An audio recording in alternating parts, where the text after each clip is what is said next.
let's talk about the first man, Adam. What does he have to do with Jesus? Everything! Because Jesus is all over the story of Adam and Eve, front to back, top to bottom. First, Adam himself is a prophetic shadow of Jesus. The Bible calls Jesus the second Adam. Adam was the first man, the head of humanity. Jesus is the head of a new, redeemed humanity. Adam was created sinless. Jesus was also sinless. But then Adam was put into a deep sleep, actually a kind of death. While he was in this deep sleep, God opened his side and took out a rib and made Eve his bride. Blood had to be shed for the bride to be formed. That's not just a random detail. That's a direct picture of Jesus on the cross. Jesus, the sinless one, was put to death. His side was pierced, blood and water came out, and through that sacrifice, the church, his bride, was born. Adam's wound birthed Eve. Jesus' wound birthed us, the church. That's not a coincidence. That's the gospel right there in Genesis. Now, why didn't God just make Eve from the dust like he made Adam? Because he was preaching the gospel from the very beginning. The bride comes out of the side of the husband through blood, through sacrifice. That's Jesus all day. But it goes even deeper. After Adam and Eve sinned, they tried to cover themselves with fig leaves. Human effort, works, trying to fix themselves. But God said, nope, that's not gonna cut it. He killed an innocent animal, the first blood sacrifice ever, and covered them with skins. That's a picture of Jesus, the innocent Lamb of God, whose blood covers our sin. Our works can't save us. Only his sacrifice can. And don't miss Genesis 3:15. God tells the serpent, hey, the seed of the woman will crush your head, but the serpent will bruise his heel. That's a prophecy about Jesus. Born of a woman, not of man's seed. Jesus would suffer, his heel bruised on the cross, but he would destroy Satan's authority, crush his head through his death and resurrection. So Jesus is in Adam's deep sleep and open side, in the creation of Eve, in the first blood sacrifice, and in the promise of the seed who would defeat the serpent. The whole story is a giant arrow pointing straight to Christ. 1 Corinthians 15, verse 45 says, and so it is written, the first Adam was made a living soul. The last Adam was made a quickening spirit. King James Version.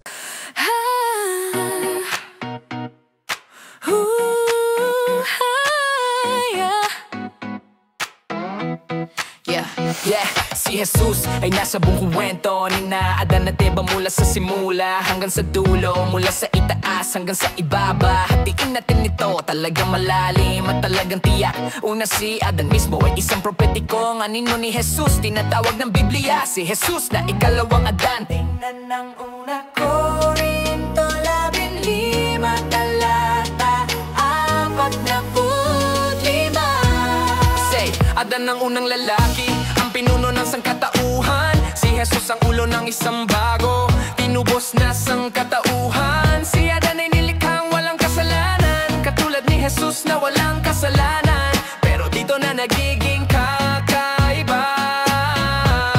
Yeah, si Adan ay inilagay sa malalim na pagtulog. Sa katunayan ng Hebreo ay tumutukoy sa isang uri ng kamatayan. Habang natutulog si Adan na malalim, binuksan ng Diyos ang kanyang tagiliran. Kinuha ang isang tadyang at ginawa si Eva ang kanyang magiging asawa. Kailangan magbuhos ng dugo para mabuo ang nobya. Hindi lang yan basta-bastang detalye, yan ay direktang larawan ni Jesus sa krus. Si Jesus ang walang kasalanan ay pinatay, tinagpas ang kanyang tagiliran. Lumabas ang dugo at tubig, at sa pamamagitan ng sakripisyong iyon, isinilang ang simbahan ng kanyang kasintahan.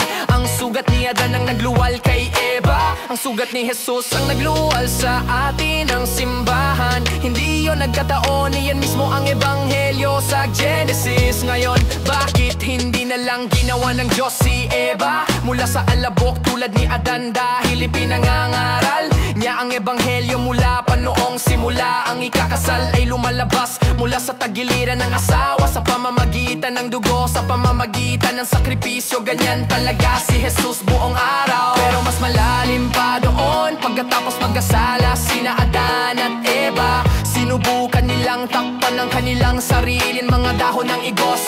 Pagsisikap ng tao, gawa pagtatangkang ayusin ng kanilang sarili. Pero sinabi ng Diyos, hindi yan magiging sapat. Pinatay niya ang isang inosenteng hayop. Ang unang pag-alay ng dugo kailanman. At tinakpan ng mga ito ng balat. Iyan ay larawan ni Jesus, ang walang malay na kordero ng Diyos, na ang dugo ay tumatakip sa ating kasalanan. Hindi tayo maililigtas ng ating mga gawa, tanging ang kanyang sakripisyo lamang ang makalilitas sa atin. At huwag palampasin ang Genesis 3 versikulo 15, kung saan sinabi ng Diyos, sa ahas na dudurugin ng binhi ng babae ang kanyang ulo, ngunit dudurugin ng ahas ang sakong niyan ay isang propesiya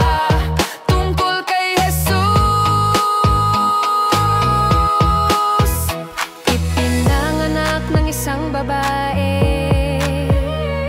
hindi sa binhi ng tao. Si Jesus ay magdurusa, ay magdudurog sa krus. Ngunit wawasakin niya ang kapangyarihan ni Satanas. Dudurugin ang ulo nito Sa pamamagitan ng kanyang kamatayan at muling pagkabuhay. Kaya si Jesus ay nasa malalim na pagtulog, at bukas na tagiliran ni Adan sa paglikha kay Eva, sa unang paghahahay ng dugo at sa pangako ng binhi na magtatagumpay sa ahas. Ang buong kwento ay isang malaking pananakaturo ng diretso kay Kristo. At kaya nasusulat, ang unang tao na si Adan ay naging kaluluwang may buhay. Ang huling Adan ay naging